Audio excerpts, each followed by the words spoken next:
The heart and soul of ABC News, Peter Jennings. The best ABC affiliates are those that really genuinely do care and have an association with your community. Good. You know, the thing I like about coming to Minnesota is there's a sense of throwback here, that you've kept your values. For example, both these guys are wearing 1950s blue shirts. And also Peter Jennings joins us live in our studio to talk about his Twin Cities Town Hall meeting tonight. You're a very important, very interesting region in the country, so I have a chance to be and talk to the rest of the World News Tonight audience and the rest of the country about what's cooking in this part of the world.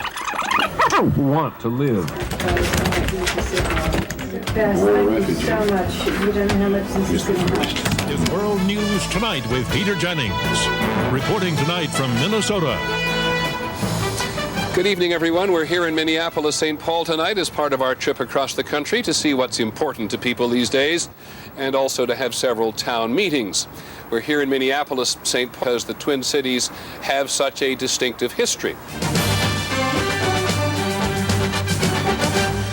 Things bug you about the media, sometimes have a question on your mind that you think we must answer, or at least try to answer. What would be the one thing you would change? Julie. I would like more diversity in the newsroom.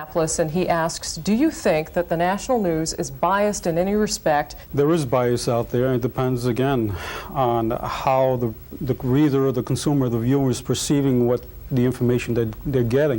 That we have, as viewers, have been spectators to a 4-year wrestling match between the governor of Ventura and the media. From a distance, I think you guys just feed off each other like nobody's business. I think you feed on your governor, and he feeds on you. Absolutely. This evening, I'm not sure whether you all agree with this, but I'm very grateful for your questions.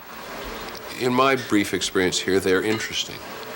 Don't you want people to be interested in things that they don't think they're necessarily interested in? What we can do better than you, forgive me for saying so, is the national and the international news, which includes Washington and the relationship with the rest of the world. 8, 9, 10. ABC News, St. Paul, Minnesota. Good evening, everyone. We're in St. Paul, Minnesota tonight on the Mississippi. If the American good life has survived anywhere in some intelligent equilibrium, they actually could have said balance, it must be in Minnesota. I'm Peter Jennings. Have a good evening and good night from the Twin Cities.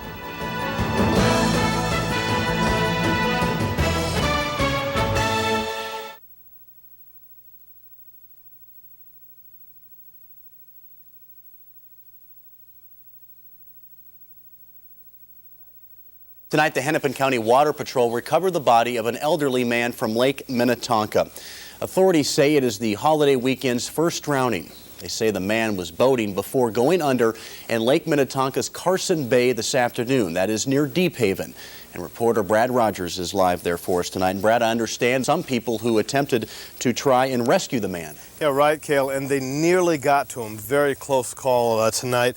The victim is a man in his 70s. He's a longtime resident and experienced boater out here on Lake Minnetonka. He was out fishing alone in an aluminum boat about the size of this one here when somehow he fell overboard. It's something people hate to see anytime here on Lake Minnetonka, let alone at the start of a busy holiday weekend. Witnesses tell authorities a longtime resident of Haven was fishing alone without a life jacket when he fell out of his boat and began struggling in the water. And when the witnesses first saw him, he was already overboard in the boat, so we're not sure what caused him to go overboard. Nearby boaters rushed to help, but got there just seconds too late.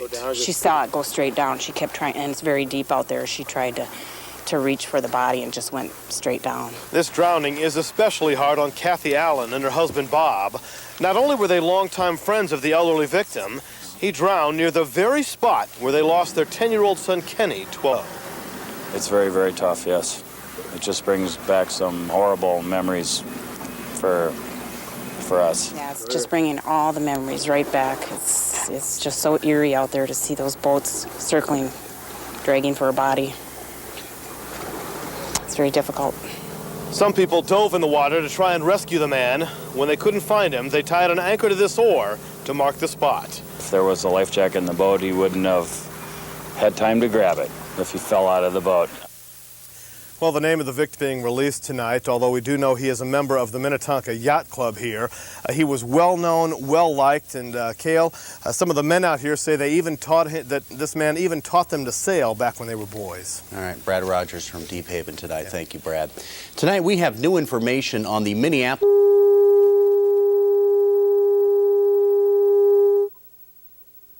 And for a while, it just really rained. As a farmer, Lyle Dawkin prays for rain, but not like this. This was too much, too fast. Well, high water because of rains, but nothing like this. I mean, nothing to this extent. Lyle Dawkin's entire farm is underwater. His crops and machinery are drowning. And for now, the only thing between the water and his house is a hastily built wall of sand. So it's kind of hard to believe, you know. It's even harder to believe when you see just how widespread the flooding is. We took Chopper 5 to the skies over Norman, Monoman, and Clay counties, and what we found, pictures are far more powerful than any words. Take a look.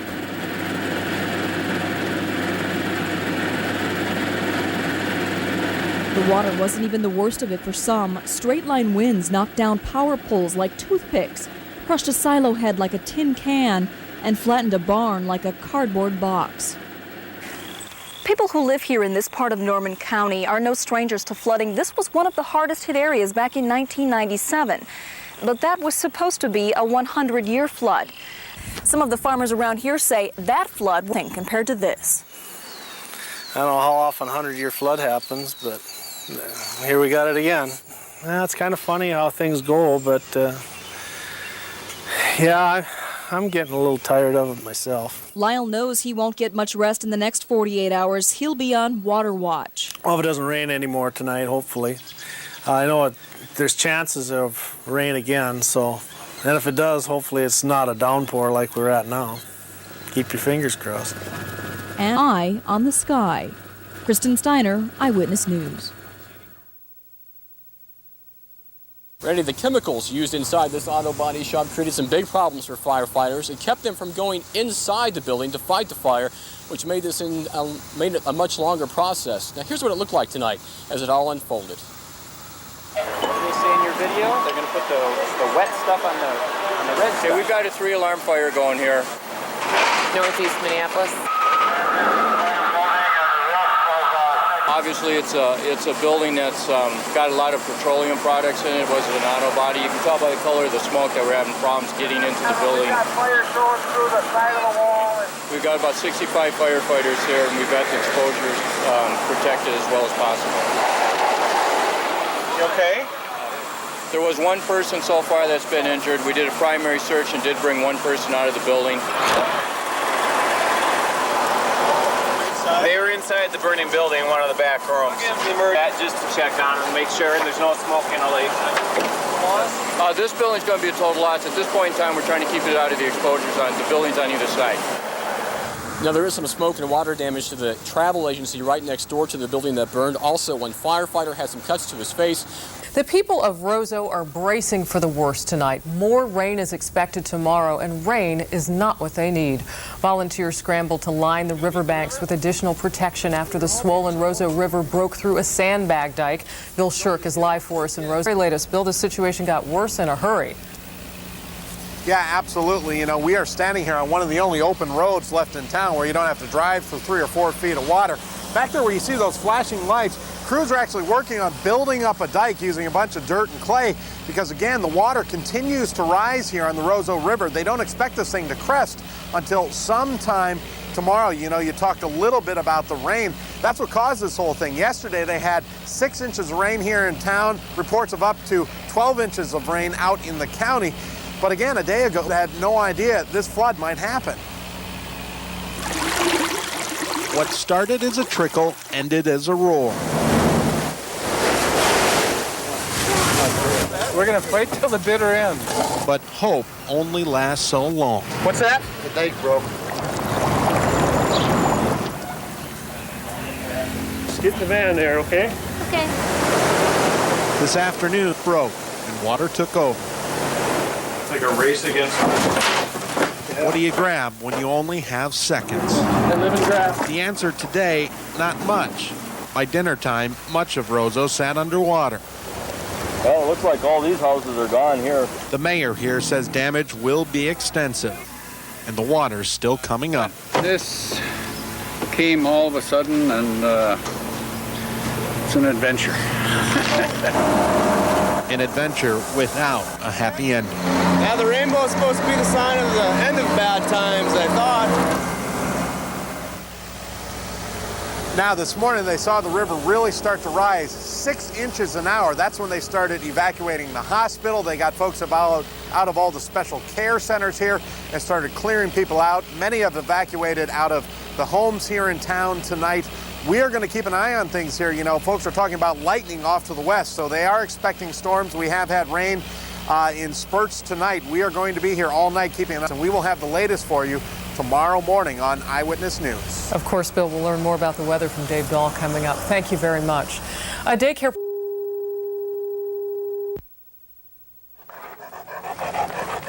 These dogs are severely neglected. We see hundreds of cases a year of neglect of animals, and this is one of the worst cases we've seen. Get your paws wet, you'll feel cooler. Amelia Odegaard had dozens of dogs on acres of land, about 75 in all. But Odegaard says she has done nothing to deserve having all of them taken away. We feed our dogs, we water our dogs, we have dog houses, they have flaps. But according to the Humane Society, these dogs are in need of grooming, underweight. They are not being fed, they're not being watered, they're not being treated for internal or external parasites. The Humane Society first came to Odegaard's in the spring when someone called in a tip. They've been monitoring her since. As the summer got hotter and the conditions deteriorated, we made a decision to seek a warrant. There's no life here at But all. Odegaard thinks the Humane Society and the county just want to punish her because of the number of dogs she has. That, she says, isn't fair. Because these are our family pets. The kids love them. I love them. It just ripped our family apart. Odegaard's teenage daughters said goodbye to one of her favorite dogs today. She's unsure if she'll see it again. You've never not had barking. It's weird. Yep, it's hard to see how they're treated, but they're in a much better place. That place is a farm near St. Peter, where veterinarians will treat the dog's injuries and illnesses. There, good job. Rochelle McGinnis, Eyewitness News.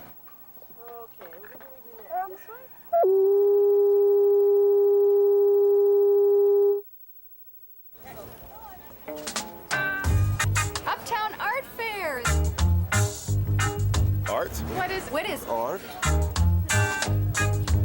What is art? Wow, wow. What is art? Wow, wow, wow, wow. What is art? Art is art. Art is anything you do from the heart.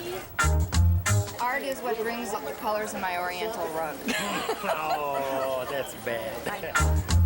In the eye of the beholder. It's in the eye of the beholder. It's up to the beholder. Art is turning the world upside down. This is art. Art, to me, is anything that gets a reaction from people.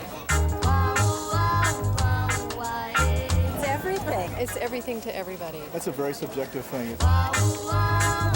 People Express feelings. What is art? I don't know. That's a tough question to answer.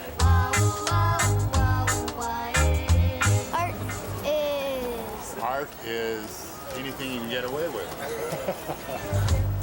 I don't know. Art is all around. Art is something that you appreciate every day. That to me is art. You're welcome.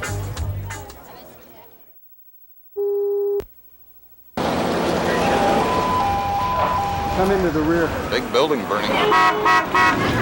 To see is to believe. Oh, But don't tell Michael Thomas that. I'm just hoping I can get a place for my family to sleep tonight. That's my biggest worry. Thomas and the 23 other people who lived here all got out. We're on Broadway and Irving. But fire crews never had a chance to get in. The four person start moving out. You see, fire had a hold on the building. So the chief made the call. Please make the call to get everybody out? Yes, yes, okay. Crews pulled back to defensive positions and watched the building burn. And so did the people who called this place home. Yeah, we're scared. The whole family and us. We don't got nowhere to go. The people downstairs said it was on fire, so I grabbed my 3 babies in my arm. Now, Mtka Taylor's 3 children spent the night in the back seat of a car, and Mtka had to try and explain what happened. No easy task on a night like this. Red Cross is on their way. They should be out here momentarily. When I kicked the door open, we went in there. Flames shooting out in the bedroom. Frustration even led to anger. There was flames in one room, but they let it all go up. I don't understand that. Everything I own was in that apartment.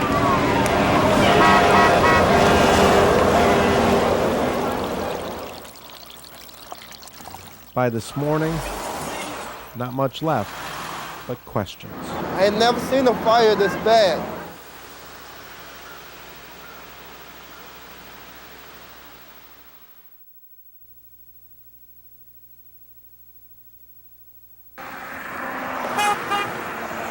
I would like to save all the children so that they could have a future of happiness and joy and peace. And we need peace in this world. Every Wednesday, they line the Lake Street Bridge. But we call it the Peace Bridge. Gabriel Herbers takes activism. We want the United States to lift the sanctions on Iraq to a new level from a higher calling. From page 968, Psalms of the Day. Now, just because I'm 82 years old doesn't mean that I'm through, because I'm not through. Sister Gabriel Herbers has not been through for 62 years. You've got mail. 62 years of continuous giving since she got it. It's the Zoom text that does the reading. A calling that she has been answering even though she is legally blind. I was diagnosed with macular degeneration about 18 years ago. One of the things being blind helps me to be grateful for what people do to make life better. Make life better. Say hi! What better place to experience making life better in Minnesota than the state fair? We have to find out where the cheese curds are. Oh, they're everywhere. This is a beautiful day. But it's not the pronto pups and ponies she's here for. So we could go see Wellstone and come back to the butterflies, or we go to the butterflies now? What do you think? Well, let's go see Wellstone because I want to be sure to catch him. He's here this morning. It's the politicians. Hi. Good morning. Good morning. With Senator Wellstone, I have a packet here which tells you all the issues. We feel that the laws need to be, they are favorable to people coming, so people can come to this country and make a contribution to our economy. Thank you for your justice work. Thank you so much. Can I give you a hug? I love it. Thank you. It makes me proud. Thank you so much, sister. But I'm not finished living yet. There's much living that I have to do and much that I still have to do. The perfection of thy love. Amen. I've had a wonderful life, and it's been very exciting. It's been very exciting. Forever. Amen.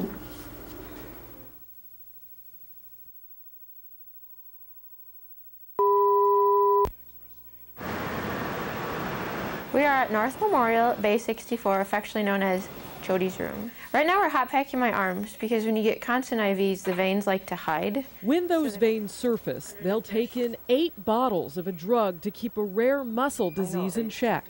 Jodi Shamblott spends hours at North Memorial Medical Center. This is my life. Every other Friday, this is where we go. I was diagnosed 7th in 1988. Jodi has myasthenia gravis. There is no cure. As a tennis player and the racket would go flying out of my hand, gradually it got to the point where I had double vision, and then by August I was a complete invalid. 16 years old, hospitalized at the University of Minnesota. Doctors fought just to keep Jodi's lungs working. I had my thymus gland taken out. It's open heart surgery. It's behind your breastbone, and it's a treatment that's used in severe cases. That gland produces antibodies, enemy for someone with myasthenia gravis, a disease that causes the body to overproduce antibodies, inhibiting the interaction between muscles and nerves, leaving patients too weak to breathe or swallow. Okay. And the treatments can be just as bad. So treatments include immunosuppressants, IV therapies. Desperate to help Jodi, her family went looking for answers. They found the Muscular Dystrophy Association and Jerry Lewis. Lewis met Jodi's twin sister Stacy and promised to help. Myasthenia gravis is one of the 13 diseases covered under the umbrella MDA. That's helped researchers experiment. Their latest idea, a stem cell transplant, giving patients a whole new immune system. It's a very radical approach, and I'm not willing to do that. What happens if it doesn't work? The stem cell transplant, you could die. So Jodi waits for a proven cure. You're young, you just turned 30. A lot of people your age would be angry, bitter. Why are you not? If you want to be a happy person, it's your choice. You want to be the person that's angry with it, no one around you. Still, Jodi says she does have dreams. Play tennis again. And just live my life without swallowing all those pills. Dreams so simple, yet so big. Well, the shock is over. Now reality is beginning to set in for people of LadySmith. The tornado damaged or destroyed about 150 homes and businesses there, 27 people. Bill Shirk joins us live from LadySmith with more on this. Bill? Well, tonight parts of LadySmith are quiet. They are abandoned just because the town has put a mandatory curfew on tonight. You know what we're finding? Even in parts of town, people are finding ways to still get a little laugh even in very serious times. In LadySmith, the wind may have slowed, but the volunteers... I'm the water boy today. That's a very different story. I mean, there's going to be a big cleanup here, I think, for months. We lived here 4 years. Now, Madison Seidenbender's trying to save what he can. Yeah. Inside, his kitchen clock tells the time. His wife tells the story. There wasn't time to think, and it didn't last that long. Still, Very damage assessment within the city of LadySmith, and they're already looking in excess of $10 million. It's just unreal. Destruction everywhere. Nothing but destruction. And so tonight, what we have experienced here in LadySmith, the destruction of our community, and started praying. As common, ordinary people becoming extraordinary heroes. There is a lot of work to be done here. We are told that this town will get some serious help in the morning. The National Guard expected to arrive early tomorrow morning with machinery to work with the cleanup. We'll have more coming up tomorrow on Eyewitness News. And Bill, as you've said, that will be a huge job. Thank you, Bill. Well, there is one Wisconsin. Expects the Roseau River to crest as high as 23 feet tonight or early tomorrow. Flood stage is 16 feet. Eyewitness News reporter Bill Shirk is live with the latest tonight. Bill. Well, Cal, I just talked to a police officer, and that evacuation is now official. Police are ordering everyone to get away from town. The road's right back there at that bridge, and it is flooding in the city of Roseau right now. The eastern part of town, the southern part of town, both those areas are already flooding. In fact, this was the main area for sandbagging today. There are just a few people left because this part of town is flooding as we speak. They are pushing people back to the west end of town right now to try and save the Polaris factory, the main employer here in the city. What caused this? 6 inches of rain last night. People say they never saw this coming. Quickly, so quickly, the water came into town. Some stood helpless while the water crept. And right downtown, We're going to fight till the bitter end. the entire town worked. Brian Pulowski is one of them. Just lost my house. About an hour ago. What's that? The dike broke. People scrambled to get away from the water. Take care of our house. It all just overwhelmed.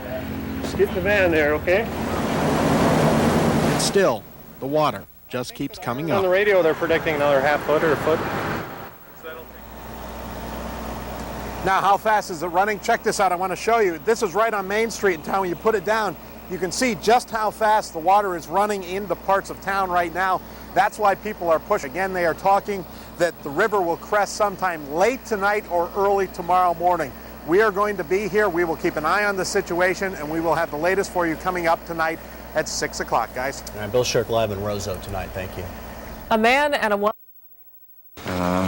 This guy Padilla is a bad guy. They had a pretty good hold on things until 3 o'clock. What's that? The dike broke. I guess their dike just gave out a little bit. When the dike broke, people rushed to get what they could. Homes. This is a Sandy. More importantly, they got people who needed help the most away from the running water. Just get in the van there, okay? Okay. Nobody's given up hope yet. Right now, just about every person here continues to sandbag. I think we have a great group of volunteers that will do everything they can to save the city. Yeah, everybody pretty much finds something to do and does it. Works out pretty well. Even though things look bleak, they're still here working hard. People are still working a string of pickup trucks going back and forth here. They go pick up sandbags and drop them where they can. Again, they had 6 inches of rain overnight. No one really knew this was coming. They admit here that they were not prepared for this. They just did not see it coming. They are working right now, but again, water is rolling into downtown Roseau as we speak. We are going to be here, and we will have the latest for you coming up tonight at 10 o'clock. All right, Bill Shirk live in Roseau tonight. Thank you. Well, on Halloween night, fate played a cruel trick. There's probably 40 or 50 foot of flames coming out. It's my birthday, and we're at my girlfriend. 7 souls, 2 crews coming up. This is Wallingford Apartments. The fire sparked right around 7:30. The alarm went off, and I thought it was Halloween, you know. Watch the tree. Police pulled people out. Trucks towed away the car. Everybody out? Hope so. Not a good night for a fire. It's freezing out here. That's why the city brought in a bus. Everybody here kind of watched out after me like a big family. Now here we all sit in a bus. Suddenly, it all set in. It was a nice place. Yeah. Crews eventually knocked down the flames. You just can't even believe it. But then the fire fought back. I can't believe it sparked up like that again. Every time I think they have a handle on it, then I see flames again. One alarm became 2, and then 3. Scary. That's what it is. Trying from all angles. On this night, fire haunts. I felt so safe when I moved here, but I'm okay. In Edina, Bill Shirk. It looks a mess. Eyewitness News.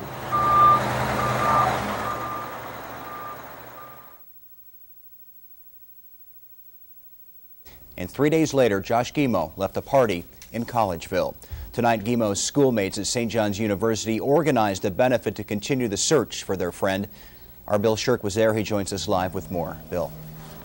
Well, Cal, you know, they are planning right now. It is Thursday night here on campus, and the music plays. Friends and, as well, students here on campus tell us that this is really their way of helping find Josh Guimau. On campus, winter's slowly setting in. Look around St. John's University, and you'll see signs that students have not forgotten Joshua Guimau.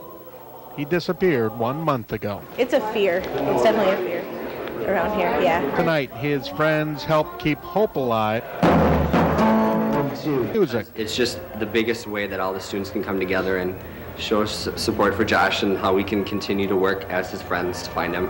You know, the not knowing is pretty tough. Check 1, 2, yeah. Friends asked 3 bands with St. John's University ties to play. I know that some other people are trying to organize, you know, more flyers and stuff like that, and this will raise some money for that. Well, we're here to I guess, promote the awareness of Josh and kind of show our support for Josh's family, the friends. Hey, well, because of stories like this one. I saw him the night he was missing. I was with him that night. Friends say Josh simply disappeared. Just gone. Vanished. Yeah. Send our support out to the friends and family of Josh and bring him back.